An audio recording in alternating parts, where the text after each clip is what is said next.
직업에는 귀천이 없다는 말이 있잖아요. 예전에는 남자들만 하는 직업과 여자들만 하는 직업이 구별이 되어 있던 시대잖아요. 바간 이은 남자가 하는 거라는 말이 만여할 정도로요. 그런 시대에 항변이라도 하듯 저희 친정어머니께서는 참으로 여장부 같은 성격을 지니고 계셨고 본인이 하고자 하는 일을 뚜렷하게 계획을 세우고 실천하시는 분이었어요. 저희 친정어머니는 일찌감치 운전면허를 따시고 후 택시 회사에 들어가서 택시 운전기사 일을 오랜 시간 하셨습니다. 장시간 면허를 유지하고 운행을 한 덕분에 지금은 개인 택시를 운영하고 계시고요.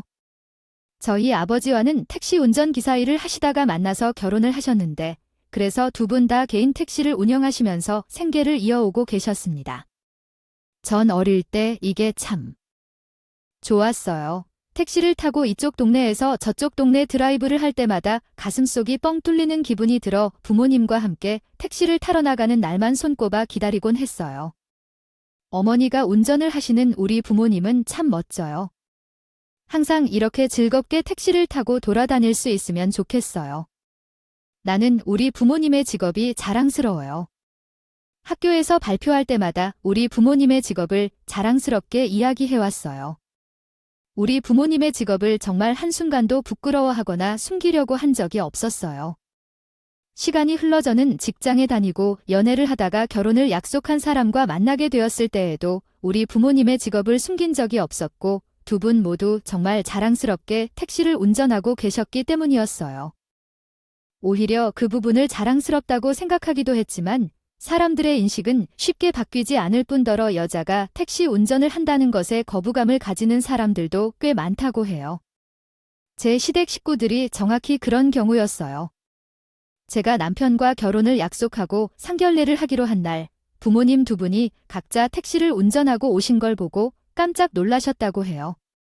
아니, 아버지 택시 운전을 하시는 줄 알았는데 안부모님도 택시 운전을 하시는 거였어요. 아, 할머니, 할아버지, 난 이해해요. 말이야, 동갑내게 일이 왔는데 집이 얼마나 힘들었기에 부모 말이 택시 운전을 하며 생계를 이어가야 했던 거냐. 개인 택시 운전이라니. 좀. 그 사람이 뭘 몰라서 그러는지 알지 못해. 개인 택시 운영을 하는데 권한이 필요한데 돈은 얼마나 써야 할지 말이지. 돈이 어려워서 그런 얘기를 하고 있어요. 그렇게 편협한 생각을 가지고 살아서 안 돼요. 죄송합니다. 아버지는 어느 정도 지식이 있으신지 모르지만 어머니는 제가 말을 서둘러 사과했어요. 그래도 이미 화가 났고 부모님의 직업을 하찮게 여겼다는 말에 미간에 주름이 생겼죠. 서로 가족이 되기 위해 만난 자리에서 화를 낼 수 없어서 조용히 숨을 쉬고 있었는데 남편이 대신 말씀하셨어요. 어머니, 왜 그러시는 건가요? 장모님이 개인 택시를 운전하시는 것이 얼마나 멋있는지요.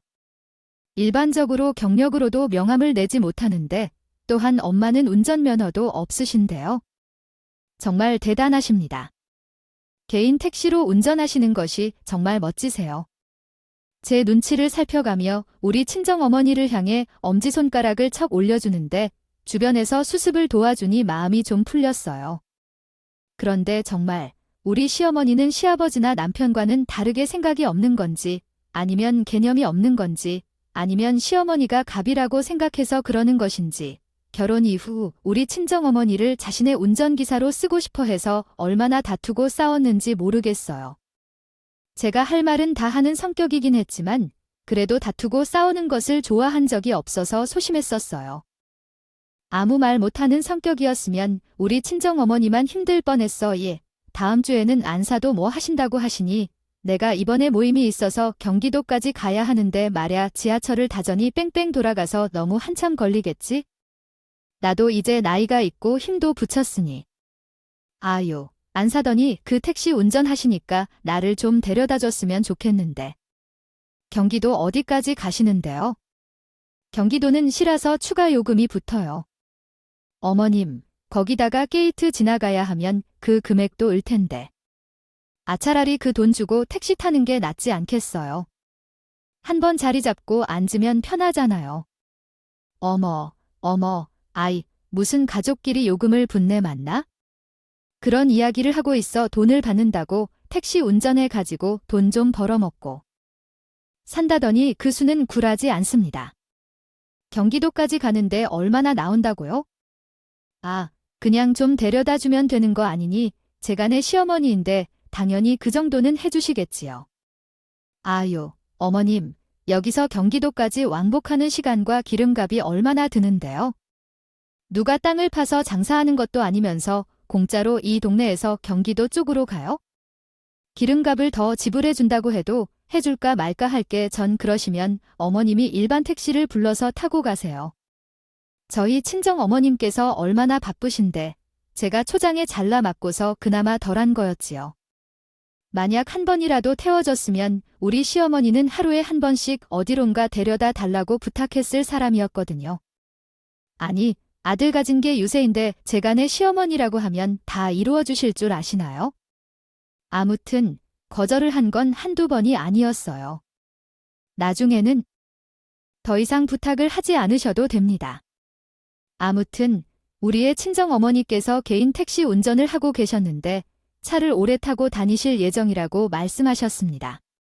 차도 소모품이기 때문에 삐걱거리기 시작하면 돈을 잡아먹는 귀신처럼 계속 수리를 해도 잔고장이 나니까 새 차를 사시는 것이 좋겠다고 말씀하셨는데 새 차를 구입하셨다고 하셨습니다. 그러나 이 새 차가 우리 친정어머니와 잘 맞지 않는 문제가 한두 가지가 아닌 것 같습니다. 우리 친정 부모님처럼 오래오래 운전하시는 분들은 차를 사면 고사를 지낸다고 말씀하셨다고 하셨는데 특히 택시 운전을 하시는 분들은 그러한 믿음이 퍼져 있는 것으로 알려져 있습니다. 고사를 지나야 손님이 잘 붙고 탈 없이 운전할 수 있다고 하셨다고요. 그러나 이 문제에는 또 한 가지 문제가 있는데 우리 시댁이 기독교 집안이라서 새 차를 사셨는데 마음이 불안해서 고사를 하시지 않는 것 같습니다. 지나간다고 고사는 무슨 고사인가 그런 믿음을 가지니까 괜히 귀신이 붙는 것이다. 애초에 그런 것을 믿지 않아도 사고도 없고 무사히 지나갈 수 있다고 생각해요. 내가 안 사는 사람에게 전화를 걸거나 어떤 말을 해야지. 어디선가 기독교 가정에서 딸을 시제로 보냄과 고사를 지낸다는 말을 하고 계시다는 것은 결코 좋지 않아요. 시어머니는 정말 친정어머니께 전화를 걸어서 고사는 물론 기도조차 하면 안 된다고 경고했다. 왜 그렇게 하는지 의아했지만 저희 친정어머니도 그냥 호탕하게 미신이다 하며 고사를 지내지 않으셨어요. 그러나 그때부터 사건과 사고가 일어나기 시작했어요. 새 차를 타고 다녀도 별한 일을 다 겪게 되었는데 몇십 년간 택시를 운전하면서 겪지 않았던 일들을 한 번에 겪으신 거죠. 접촉 사고부터 시작해서 택시 운전 중. 타고 돈 안 내고 튀는 손님들까지 3개월이란 시간 동안 별의별 일이 다 있는 거예요. 근데 여기서 더 대박인 사건이 일어났는데 친정엄마가 도로에서 가벼운 접촉 사고가 일어났는데 범퍼가 살짝 밀리는 바람에 간단하게 수리를 하러 차량을 카센터에 맡겼어요. 근데 카센터에 도둑이 들면서 저희 친정엄마의 차가 돈 안에 당하는 사고가 일어나게 된 것입니다. 아니 하필이면 카센터에 도둑이 들었고 내 차를 훔쳐갈 건 뭐야? 택시 번호판이 어디든 쓸 일이 있다고 생각이라도 했나봐. 아유. 아무튼 경찰에 신고를 해서 잡긴 잡았는데 이놈이 뭐 내가 운행 못하는 동안 돈 못 본 거 손해 배상해달라고 하니까 돈 없다고 배 째라라. 아주 정말 배를 째 버릴까 하다가 참았네. 미리나 이을 못해서 손해가. 막심하다 막심에게 아무래도 재수가 온 것 같습니다. 요즘 붙은 것 같은데 어떻게 수십 년간 없던 일들이 한 방에 생기냐고 하지만 새 차를 이미 샀는데 어떡하겠어요. 친정엄마는 그 후로 손볼 거 다 손보고 3개월을 더 들고 다니셨는데 그 사이에도 사건과 사고가 끊이질 않았어요. 진상 손님들만 줄줄이 탄다거나 뭐 말도 안 되는 불법 주차 딱지를 끊겼다가 친정엄마는 더 이상 안 되겠다고 하시더라고요. 내가 100번 넘게 고민해봤는데 아유, 아무래도 이 차에 귀신이 들린 것 같다. 그게 아니면 이렇게까지 사고만 줄줄이 날 수가 없어 세차하는 것이 아쉽긴 하지만 내가 아무리 미신을 안 믿어도 이렇게 다양한 사고가 발생한다면 안 믿겠니? 아유, 이거 팔아버리고 다른 것을 차를 사든가 해야지. 아무래도 택시 운전사에게 가장 중요한 것은 차 아니겠어요. 저희 집이 뭐 개인 택시 낼 정도면 돈이 꽤 있는 집이라는 건 다들 눈치채셨을 거라 생각합니다. 개인 택시 번호판 하나 뽑는데 돈이 억 단위로 든다는 소리가 거짓말은 아니거든요. 아무튼 친정엄마가 새 차를 뽑겠다고 하니 우리 남편의 귀가 쫑긋한 거죠. 우리 부부가 타고 다니던 차가 10년이 넘은 준준형 세단이 있는데 친정엄마가 대형 세단 새 차를 6개월 만에 처분한다고 하시니까요. 장모님 정말 다른 차로 바꾸신다면 혹시 장모님이 그 6개월 만에 처분하시는 그 차, 우리가 타면 안 되나? 아무리 그래도 중고가로 떨어질 텐데 우리가 그 돈을 내고 사면 되잖아. 엄마가 그러는데 그 차 사고도 힘들긴 했지만 무사히 장모님에게 전달해 주었답니다. 갑자기 차가 멈추는 일도 있었지만 그런 고장 한 번 없이 잘 굴러갔었다. 주인을 만나 내가 타고 다닐 때는 그렇게 문제만 일으키던 차가 사위가 타고 다니기만 하니 아무런 일도 없었다. 그래, 애초에 나랑 궁합이 안 맞는 차였던 거지. 잘 됐지 뭐. 이게 다 하나님의 은혜다. 하나님께서 우리 아들을 지켜주시고 계셔서 그런 거래? 눈에 보이는 것이 전부는 아니라고 하니까 은혜는 원래 그런 법이야.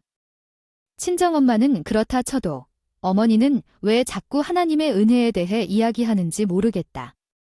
전 무교라서 그런 얘기를 듣는 게 짜증나기도 해서 반감이 들었어. 사실 가만히 있는 사람에게 은근슬쩍 종교를 권유하듯이 하는 것도 마찬가지로 반감을 불러일으킬 터인데 그런 사람이 어디 있겠어? 나는 그냥 아무 소리도 하지 않고 시어머니의 말을 한 귀로 듣고 한 귀로 흘렸습니다. 아무튼 우리 남편이 그 차를 탄 이후에 친정엄마와는 정말로 일이 술술 풀리기 시작했어요. 직장도 다른 회사로 스카우트되어 이사를 가게 되었는데 이사 과정에서 연봉 협상도 매우 잘 되어 월급이 상승했고 거기다가 우리 남편이 미용실을 바꿨는데 이전보다 스타일이 매우 세련되게 변한 거예요. 그 미용실에서는 자신에게 잘 어울리는 컬러 등을 알려주고 요즘 유행하는 테스트를 해줬다고 했어요. 사람이 갑자기 옷과 본인의 외모에 신경을 쓰기 시작했는데 저희 부부는 30대 후반이어서 정말로 30대 초반이라고 해도 믿을 만하다. 능력을 인정받아 회사도 올랐어요. 옮겼을 뿐인 사람은 세련되지 않았지 자꾸 밖으로 나돌아 다니는데 다 늙어서 무슨 헛바람이 들었나 했어요. 그렇게 몇 년이 지나고 제 나이가 42살이 되었을 때 우리 첫째 아이가 초등학교에 입학했어요. 첫 손주의 초등학교 입학식이었기 때문에 저희 부모님이 찾아왔어요. 아무리 그래도 우리 첫 손주의 입학식인데 짜장면이라도 사주어야 하는 거 아니겠니? 예전에는 말야 이학식 졸업식에는 무조건 짜장면을 먹였지? 너도 입학하고 졸업할 때마다 우리가 짜장면과 탕수육을 사준 걸 기억하니? 그때 참 좋았는데 우리 손주에게 그런 추억이 되는 것을 만들어주고 싶어서 말야. 어머 사도네요. 우리도 왔는데 첫 손주가 초등학교에 입학하는데 어떻게 몰래 할 수가 있겠어요? 용돈이라도 사주어야겠다. 의식구가 입학식에 찾아온 이유를 이해한 것 같아요. 양가 신랑하시고 함께 모여서 식사를 하시는 것은 좋은 일이죠. 예, 맞아. 남들은 부모가 외제차를 끌고 오는 아이들도 있다. 그런데 택시를 타고 왔다 갔다 하니까 다른 친구들이 보기엔 좀 이상해 보일 수도 있지 않겠니? 내가 뭐 못할 말한 것도 아니고 그냥 우리 손주 기분이 어떤가 싶어서 물어보는 건데 뭐 그렇게 예민하게 받아들이고 그래? 어머님이 그러고 오늘보다 집안에 누가 뭐 택시를 운전하나 보다 하고 생각을 하겠죠? 택시 기사를 하는 게 뭐가 부끄러운 일이라고 자꾸 그런 소리를 하세요.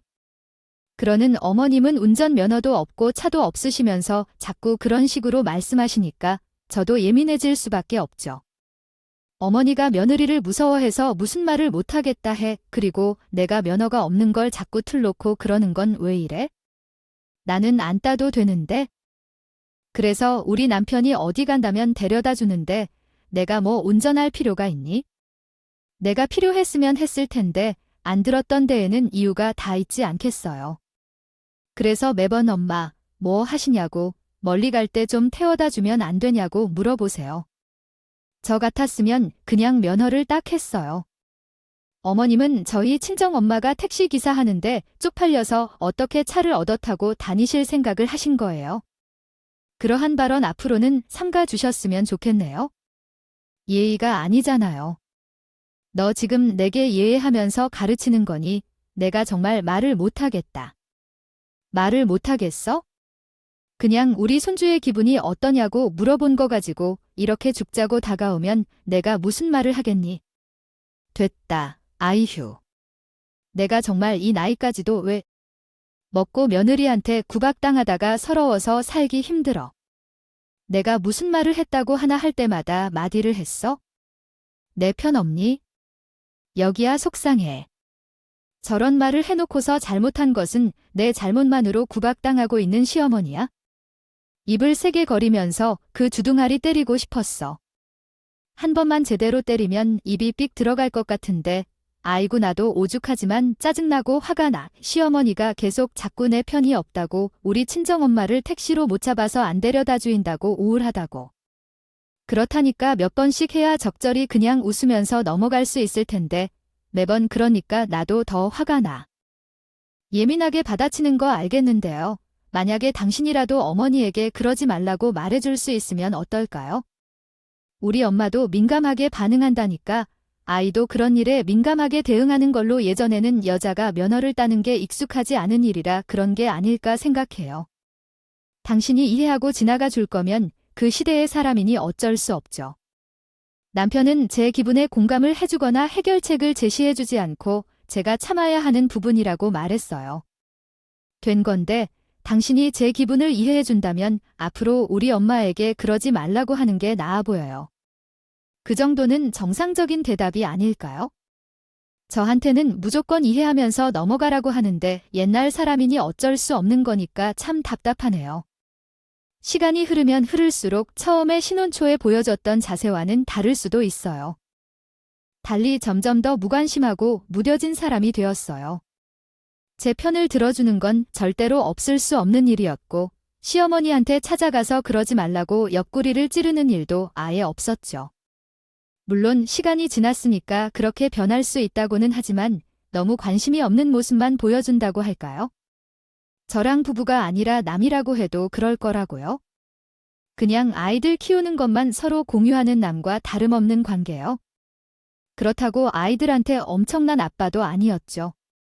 맨날 일하고 늦게 퇴근해서는 피곤하다고 잠자기 바빴고 주말에도 가끔은 밀린 일을 해야 한다고 출근하기 바빴으니 아이들이지 아빠 얼굴이나 기억할지 싶기도 하고요.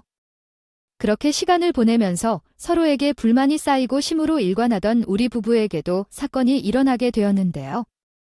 남편이 매일 술을 마시고 늦게 들어오네요. 한 달에 한두 번이라면 괜찮겠지만 일주일에 한두 번 이상이면 참을 수 없이 화가 나려고요. 집안일은 쌓여있고 아이들 챙길 일도 많은데 남편은 집안에는 전혀 관심이 없고 항상 바깥 일에 정신이 팔려 있었어요. 여보, 왜 최근에 이렇게 늦게 들어오는 거죠? 술을 마시는 것도 한두 번이면 이해가 가지만 날 위한 관심이라도 좀 있나요? 주말에도 아이들과 놀고 싶어 하는데 당신은 회사에만 나가야 한다고 하고 회사 사람들 만나야 한다는 핑계로 피우다 보니 제가 놀아 하나요? 승진을 위한 발판을 만들기 위해 노력하고 있는 거야? 아, 승진하면 지금보다 더 높은 연봉을 받을 수 있겠지. 애들 키우느라 들어가는 돈도 한두 푼이 아니잖아. 돈을 많이 벌어오면 서로 좋은 거 아니겠어? 내가 뭐 집안일까지 하나하나 신경 쓰면서 어떻게 그 돈을 벌어올 수 있겠어? 돈을 많이 벌어오면 어떻게 해야지? 생활비는 거기서 거기인데 당신 나머지 돈으로 저축을 하고 있는 거지? 아니, 어떻게 자신의 치장에 돈을 쓰면서 왜 애들에게 용돈을 한 번도 안 주는 거지? 애들은 이제 자신들의 용돈을 받았으면서 간식도 사 먹고 물건도 사고 싶어 하잖아. 당신이 생활비로 학교에서 애들에게 용돈 5,000원이라도 주면 돼. 솔직히 말해서 잔소리가 너무 심한 거 아니야? 아니, 내가 결혼한 후로 매일 돈을 버겁고 애를 기르는 것에 대해도 관심을 많이 가지고 있어? 주고 했다고 애들도 커서 클 만큼 컸는데 이제 초등학생이 되었는데 나도 나만의 시간이 필요하다는 생각이 들었어. 너무 집안일에 얽매여 있으면서 답답해 죽겠다고 가족들을 위해서 한평생 희생만 하고 산 것 같아서 여가 시간에 좀 즐겨보겠다. 그게 그렇게고 깎고 눈을 꼬셔놔도 이제 내 삶을 찾아가자. 나 참 기가 막혀서 아이 누구는 자유시간에 여가 시간을 안 즐겨보고 싶다는 줄 알아? 나도 마찬가지야. 그래도 애들이 있는데 어떻게 내 욕심만 채울 수 있겠어? 나는 애들 뒷바라지 을아대는데 당신이 나한테 주는 한 달 생활비로 애들 학원을 어떻게 보내야 할지, 애들이 필요한 물건은 어떻게 사라줘야 할지 내내 걱정만 하고 있다. 아이들 학원도 이제는 한두 곳 보내야 하는 게 아닌데 얼마나 많은 게 해야 할지 당신은 이렇게. 나무야, 사랑과 이해가 없으면 나 혼자만 힘들 거야. 어떻게 그 모든 것을 다 버틸 수 있는 거냐? 내가 큰 소리를 내줄인 그러면 마음이 풀릴 거려. 나도 내 삶을 좀 더 살고 싶은데 언제 내가 아이를 가질 거라고 했냐? 당신이 원하고 싶어 한다고 해도 노래를 불러서 아이를 가졌잖아. 내가 자신이 없어서 아이를 키우기 힘들다고 했을 때 당신은 뭔가 했냐? 아이는 굳이 필요 없으니까 가진 마세요 하셨던 거지? 어차피 출산은 당신의 일이며 양육도 당신의 의무겠지요.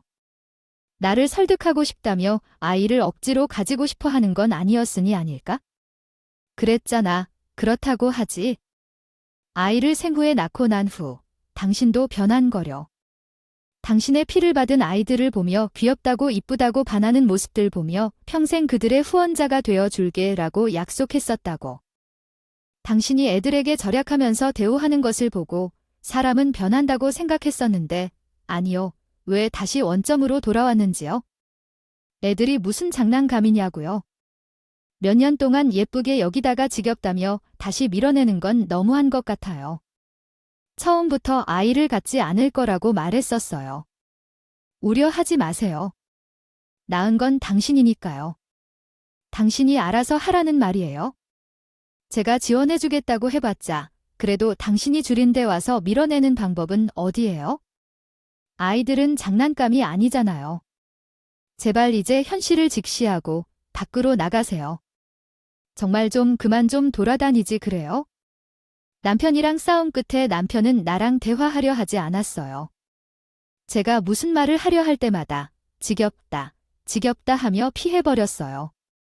모든 것을 다 잔소리로 받아들이다가 무시를 시작했고 나중에는 이 부지까지 방에 펼쳐도 당신과 같이 방을 쓰는 것도 싫어해서 자면서도 스트레스를 받는다고 느꼈고 당신이 잠꼬대로 잔소리할 것 같은 기분이 들어서 잠조차 잘 오지 않는 것 같아요. 그래서 앞으로 이 방에서 잘 테니까 그렇게 생각하니까 여기에는 딱 제가 누울 공간이 나온 것 같아요. 난장산이 대충 치워져서 여기서 자고 할 테니까 제게 관심을 가져주지 마세요. 우리 집에는 오방 겸 난장산을 누울 수 있는 공간으로 쓰는 방이 하나 있었거든요. 꽉 막힌 곳에서 자자는 거예요. 말하자면 같은 방도 쓰기 싫다고 생각해서 각방 생활을 하자고 얘기하고 있지만 자존심이 상하지 않은 여자가 어디에 있을까요? 저도 남편으로부터 마음의 벽을 받고 있다고요.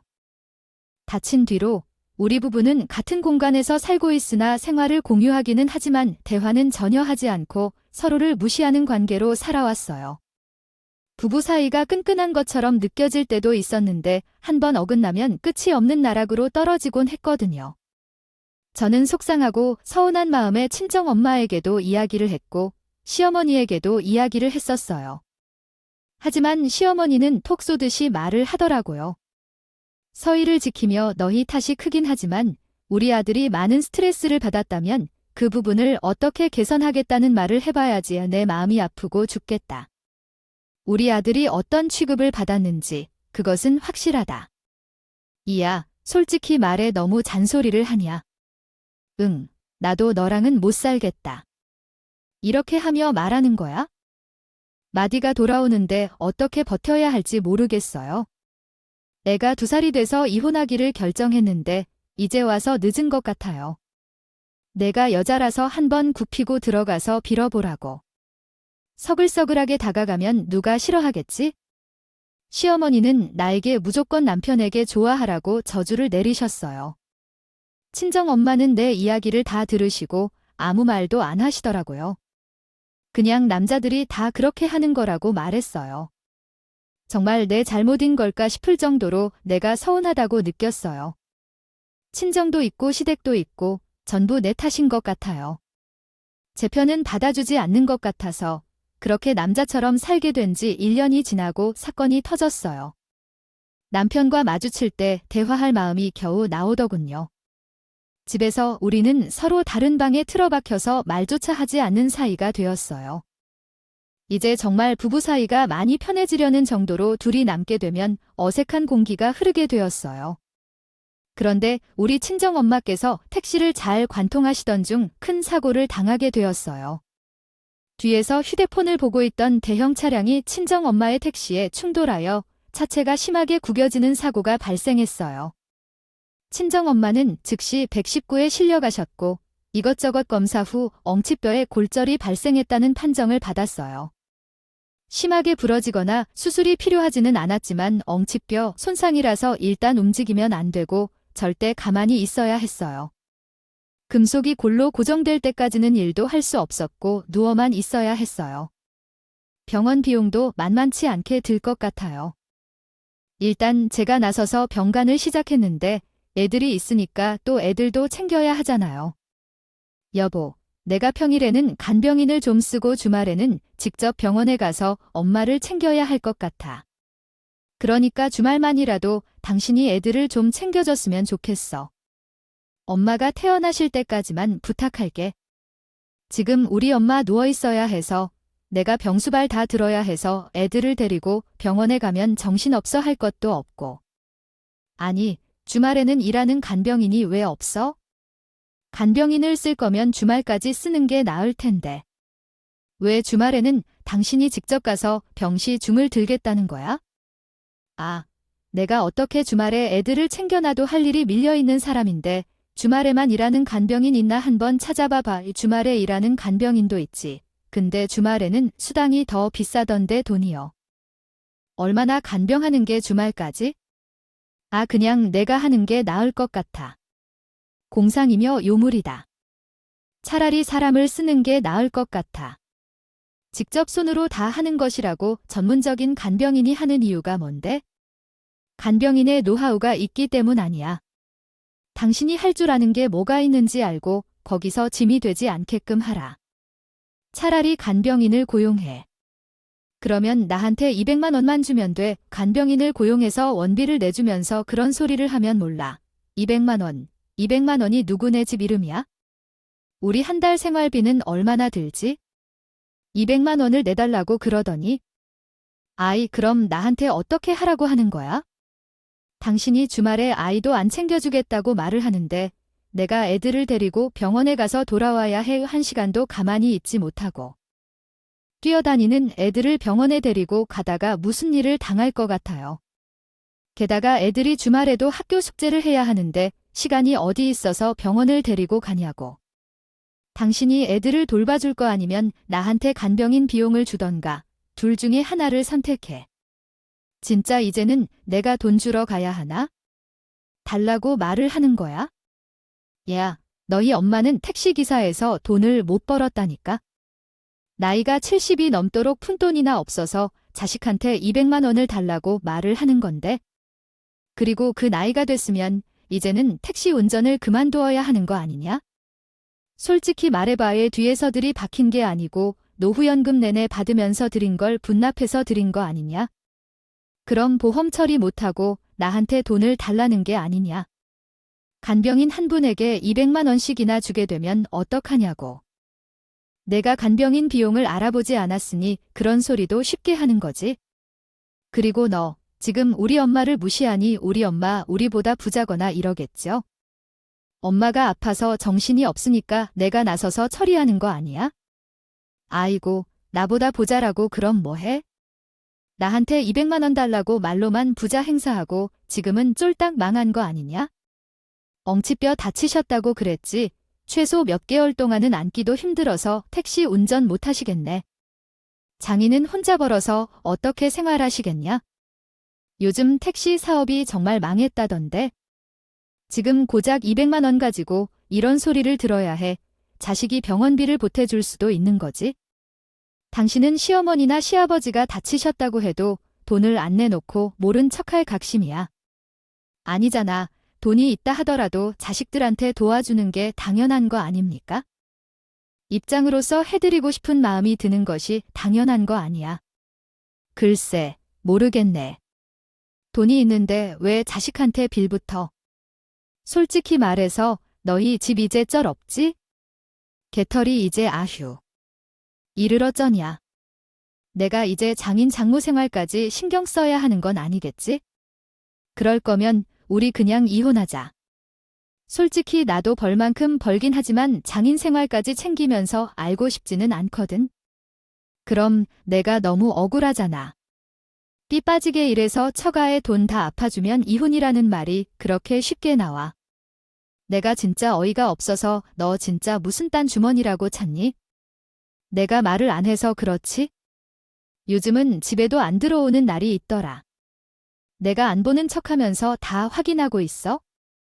예전에는 안 그러더니만 요즘은 항상 멋부리고 다니고 휴대폰엔 잠금 걸어놓고 시도. 안 떼놓고 말이야. 당신 정말 수상해. 너무 수상해. 아주 그냥 생사람을 잡고 있네. 그 200만 원 안 준다고 했다고 이제는 바람 피우는 인간으로 밀고 나가기로 한 거야. 뭐야, 모는 애는 뭐만 보인다고. 야야 말을 말자. 넌 너대로 알아서 장모님 간병을 하든 말든 사람을 쓰든 말든 하는 것 해. 나도 주말에 일이 바쁘니까 제가 남편이랑 다툼을 하고 난 뒤에 너무 속상해서 엄마의 병실에 애들을 데리고 가서 이야기를 했더니 우리 엄마가 끙끙 앓더라도 결국 남편은 주말에 아이들을 봐주지 않고 아침 일찍부터 어디론가 나가버렸고 애들만 덜렁 두고 병원에 갈 수 없었기 때문에 저는 어쩔 수 없이 아이들의 숙제 거리를 챙겨서 병실에 갔어요. 웬만해서는 남편과 있었던 일을 잘 이야기하는 편입니다. 아니었는데 너무나도 속상해서 친정엄마에게 줄줄이 이야기를 했어요. 그냥 참고 넘어가려고 했는데 부부 사이에 일어나는 이런저런 일을 생각해보니 도저히 참을 수가 없네요. 우리 딸의 눈물을 흘리게 한 것을 말해줄까 말까 고민했는데 그 새끼가 계속해서 나를 들이대는 모습을 더 이상은 못 보겠다며 가방을 가져와 달라고 하더니 무슨 서류 한 장을 주시더라고요. A4 용지 묶음이었는데 도저히 알아들을 수 없는 주소와 숫자들이 적혀 있었어요. 아무리 살펴봐도 그 내용이 무엇을 의미하는지 모르겠어서 친정엄마를 쳐다보며 엄마, 이게 뭐야? 아무리 봐도 여기 적힌 글자들은 주소 같고 숫자들은 무슨 의미인지라고 물었어요. 모르겠어. 너희는 처음 봤던 거니까 모를 만하지. 그 차량에 달린 GPS 위치 추적기 기록이라니까. 너희 차에 달려있는 기록 다 뽑아왔어. 우리 차에 GPS 위치 추적기가 달려있다고 해? 아니, 그런 거 달려있을 줄 몰랐어. 꿈에도 몰랐는데 왜 우리 차에 달려있지? 아, 엄마, 나 지금 이게 무슨 상황인지 하나도 이해가 안 돼. 그런 거 달려있다는 것도 처음 알았는데 엄마는 어떻게 알고 있고 그 기록은 어떻게 열람을 했는 건지? 나가 달아놨으니까 당연히 알잖아. 사람들은 잘 몰라. 택시나 렌터카에는 GPS 위치 추적기를 달고 다녀. 언제 어떤 범죄에 노출될지 모르니까 경찰이 요구하면 기록을 떼어줄 수도 있어 말야. 사실 엄마 차는 개인 택시라도 의무적으로 달아야 하는 건 아니긴 한데 하도 내 차가 말썽이 되면 사고 나기도 했던 차이니까 혹시 모르니까 돈을 주고 달아놨다.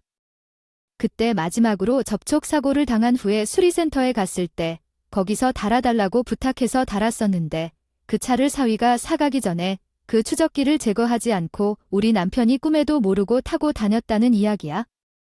그런데 엄마, 그것은 그렇다 치고 왜 기록을 갖고 있어? 그 기록이 왜 중요한 거라고 나에게 그렇게 심각한 표정으로 말하고 내가 아이고 이걸 어디서부터 말을 해야 할지 모르겠어. 손님을 태우고 목적지까지 데려다 주려고 하는데 우리 사위의 회사 앞으로 내려달라는 거야? 우리 사위도 여기 다닌다고 하면서 승길기랑 같이 얘기하면서 도착을 했지. 건물 앞에 내려주고 출발하려고 하는데 에이구 우리 사위 차가 갑자기 회사 건물 주차장에서 나오지 않는다. 사위가 외근을 가는 것 같아서 인사를 해야 할지 말아야 할지 고민하다가 이상한 일이 벌어졌다. 거기 등지고 기다리다가 손 그만 놨지 이 말이야. 왜 외근을 가는데 다른 회사 직원들을 태워서 갈 수도 있는데. 그러면 같이 주차장에서 타고 가겠지? 아니 왜 정문 앞에서 기다리는 거냐? 어쨌든 한참을 바라보다가 여자가 건물에서 나오더라. 그런데 주변을 두리번거리더니 우리 사위 차에 갑자기 올라타지 않을까 생각했어. 그러다가 출발했지만 내가 보니 조금 이상하고 놀라웠다. 그래서 따라갔더니 어차피 미쳤긴 한데 숙박업소로 들어가더라고. 나는 너무 놀라서 그 자리에서 한참을 서 있었어. 언젠가 필요하다고 생각해서 블랙박스 영상도 미리 띄워놨어. 이메일에 저장해 놓았어. 엄마도 정말 대단하시다. 아이고, 그 나이에 그걸 어떻게 다 하셨단 말이야? 나는 블랙박스 영상 어떻게 보는지도 모르는데 증거 영상을 확실하게 갖고 있는 거야? 내가 어떻게 그런 걸 할 줄 알았냐고? 할 줄 몰라서 자주 가는 정비소 직원에게 부탁했지.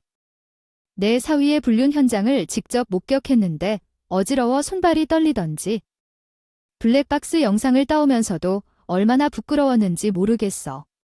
기가 막혀서 웬 이거. 기록이 그 인간 바람 피우면서 싸돌아다닌 기록이고. 이메일 주소 알려줄 테니까 영상도 내가 저장해놓고. 그리고 이혼해라. 내가 뭐가 하셔서 그런 썩정이 같은 놈이랑 부대끼면서 살아? 그런 인간 트럭으로 한 트럭 갖다 줘도 내가 아까워? 내 딸이라서. 아니라. 진짜로. 사실 지금 살고 있는 집도 우리 친정에서 해준 34평형대의 아파트였고 남편이 이직한 회사도 우리 아버지의 고등학교 동창이 임원으로 계신 회사였어요. 이직할 때는 스카우트 제의가 있긴 했지만 아버지 동창분이 계시는 곳이라는 것을 알고 있었고 미리 염두에 두고 이직을 했었던 것이었어요. 말이 좋아 스카우트 제이어 임원분께서 아버지의 부탁을 받고 남편에게 자리를 소개해 주신 것과 다름없었거든요. 그래서 아버지 동창분이 뒷바라지도 잘 봐주시고 계셨단 말이죠. 그런 게 아니면 일개 회사원이 연봉도 올리면서 이직하기 쉽겠어요. 능력이 뭐 출중한 것도 아니었고요. 저는 남편이 바람을 피운 사실을 알게 된 이후에 복수를 하겠다고 마음먹었고 증거 확보는 확실하게 해야겠죠. 실하다는 생각했어요. GPS 기록을 보면 정말 놓칠 수 없는 것 같아요. 그 후로 블랙박스에 찍힌 여자 직원 한 명을 찾아 놓았어요. 아버지는 동분이 임원으로 계셔서 찾아내기 어렵지 않았어요. 그 직원이 어떤 부서에서 일하는지 알아내었어요. 어떻게 보면 집착스럽게 보일 수도 있지만 평소에 쌓여있던 한이 있어서 일사천리로 처리되었어요. 웃기게도 그 부서는 이랑 같은 팀이라서 그래서 인터넷에서 최고의 복수 방법을 연구했고 가장 마음에 드는 방법으로 수제 케이크를 주문 제작했어요. 절대 망가지지 않게 투명 아크릴판으로 케이스까지 만들어서 축불륜이라고 적고 여직원과 남편의 이름을 새긴 케이크를 회사로 보냈습니다. 이것도 한 명만 주면 아쉽지 않겠어요. 둘 중 한 명을 축하해주기는 어려워요. 저는 큰 케이크 2개를 만들어서 상사와 남편에게 각각 보냈어요. 퀵 배달이 도착하고 나서 회사가 정말 난장판이 된 것 같더라고요.